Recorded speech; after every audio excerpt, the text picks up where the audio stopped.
இன்னைக்கு தலைப்பை சொல்றேன், இணைக்கும் கர்த்தர். இன்னைக்கு நம்மளுடைய ஆண்டவருக்கு ஒரு பேர் கொடுக்க விரும்புற இணைக்கும் கர்த்தர். செங்கடலை பிரித்த கர்த்தரை தான் நம்ம பேசிட்டு இருக்கிறோம், அப்படிதானே? நாசியின் சுவாசத்தால செங்கடல் என்ன பண்ணாரு? பிரித்தாரு, ரெண்டாக பிரித்தாரு. இஸ்ரவேல் ஜனங்களுக்கு பாதையை உண்டாக்கினார். இஸ்ரவேல் ஜனங்களுக்கு பாதையை உண்டாக்கினார். அதுதான் நம்ம எப்பவுமே ஹைலைட் பண்ணுவோம். பாதையை உண்டாக்கினார், பாதையை உண்டாக்கினார், செங்கடலை பிரித்தார், மீண்டும் செங்கடலை இணைத்தார். தெரியுமா? மீண்டும் செங்கடலை இணைத்தார். தெரியுமா?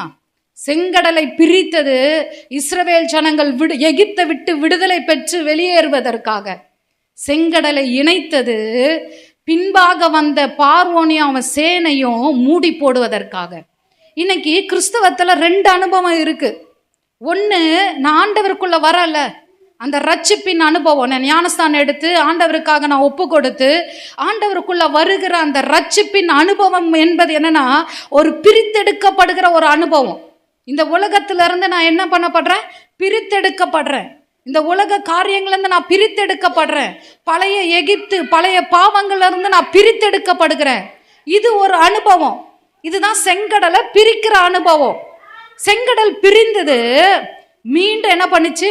நம்ம கேட்குறோம்ல, ஏன் சில பாவங்கள் என்னை தொடர்ந்து கொண்டே இருக்குது? நான் ரட்சிக்கப்பட்டுட்டேன், நான் எத்தனையோ நாள் நான் போராடுறேன், நான் எத்தனையோ நாள் இந்த காரியங்களுக்காக விடுதலை பெறணும்னு நினைத்தோம். இல்லை சில கடன் பாரங்கள், சில பிரச்சனைகள், சில போராட்டங்கள், விடுதலை பெறணும்னு நினைச்சோம். அது ஏன் என்னை தொடர்ந்து கொண்டே இருக்குது அப்படின்னா, பிரிக்கப்பட்ட செங்கடல் மீண்டும் என்ன பண்ணப்படணும்? இணைக்கப்படணும், அது மூடப்படணும். அப்படின்னா என்ன? பின்தொடர்ந்து வருகிற எகிப்து என்ன பண்ணப்படணும்? மூடப்படணும்.